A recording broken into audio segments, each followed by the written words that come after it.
Tokom istraživanja za besplatnu knjigu Gvozdeni puk otkriveno je mnogo toga čega nema u našim udžbenicima. Šteta što nema. Na primjer, jedan vojnik slavne jedinice Rista Mitić iz Gornje Toponice kod Prokuplja dade život kao redov 3. bataljona Gvozdenog puka, ali nije poginuo od metka. Umro je 4. aprila 1915. u Mauthausen. Ček, nisu li nas učili da je to bio jedan od logora smrti u Drugom svjetskom ratu? Jesu, a Gvozdeni puk ratova u Prvom. Kakav bre Mauthausen i veliki rat? To bi se upitao čovek koji je učio samo ono što se u školi uči, a oni drugi što vole da čituckaju sa strane ili da kopaju po dokumentima da bi izvedeli blago koje ne bi smelo da se zaboravi, pronađu pored Mitića jednog Pandurevića. Jer taj doktor Vladislav Pandurević je kao policijski inspektor preko Crvenog krsta, obratite pažnju, posetio Mauthausen tokom Prvog svjetskog rata. Što? Pa zato što je tamo odvedeno na hiljade naših predaka, naših vojnika, iako nas o tome nisu učili u školama. Da, odvedeni su u Prvom svjetskom, u Velikom ratu. I u Pandurevićevom izveštaju pred posljednjima stoji sledeće. Citat. U logoru je pomrlo oko 8000 naših ljudi i od njih verovatno 2/3 je živo sahranjeno. Zarobljeni su bili iscrpljeni. Nisu imali nikakvu zdravstvenu zaštitu. Bili su bez odeće, bez pokrivača. Spavali su na ciči zimi pod vedrim nebom. Da bi se zaštitili od hladnoće, uvlačili su se u đubre i tamo bi ih nalazili promrzle. Skloništa im nisu imala vrata ni prozore.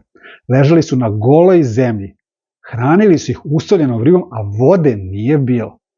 Bolest, alpska hladnoća, vetar, kiša i sneg nemilosrdno su ih tamanili. Promrzle, ispijene, sa natečenim rukama i nogama, bezdušno su ih tukli kundacima austromađarski stražari. Kraj citata. Pandurevićevo svedočenje sadrži jedan ne sasvim tačan podatak. Kaže on, u Kremsu u neposrednoj blizini Mauthausena na spomeniku pomrlim logorašima uklesana je brojka od 8000 sahranjenih Srba tokom Velikog rata. Kraj citata. Ne, tačan podatak je 8256. Jedan od njih je bio onaj Rista Mitić iz Gornje Toponice, redov 3. bataljona Gvozdenog puka. O tom puku možete da saznate mnogo toga u besplatnoj knjizi koju sam pisao i koja se deli, ili na patreon.com kroz Gvozdeni puk, gde se okupljamo mi koji srpsku istoriju volimo. A o Risti? Pa o Risti je to za sad samo ovde. Tu mu je trenutno jedino prebivalište, u sećanju i u molitvama.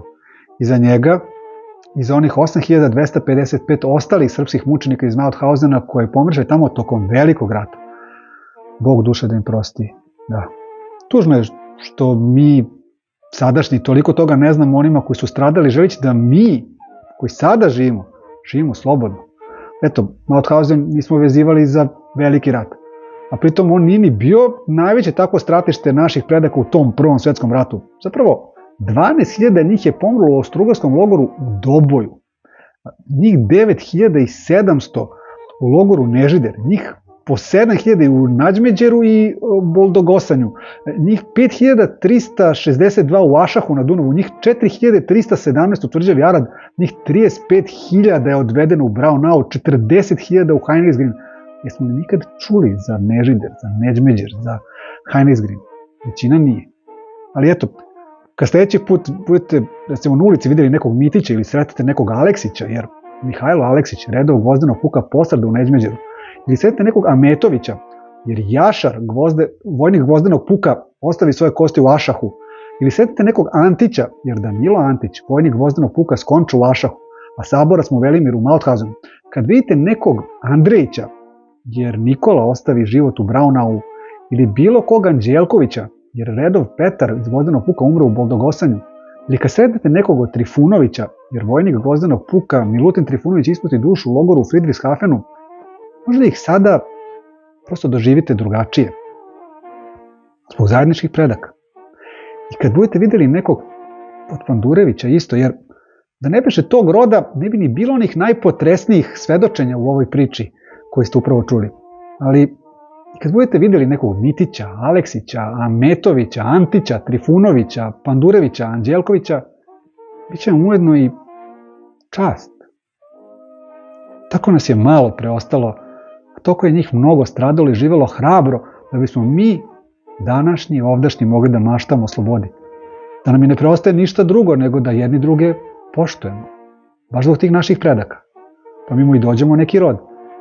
Po stradanju svakako, a po mudrosti to tek treba da postanemo.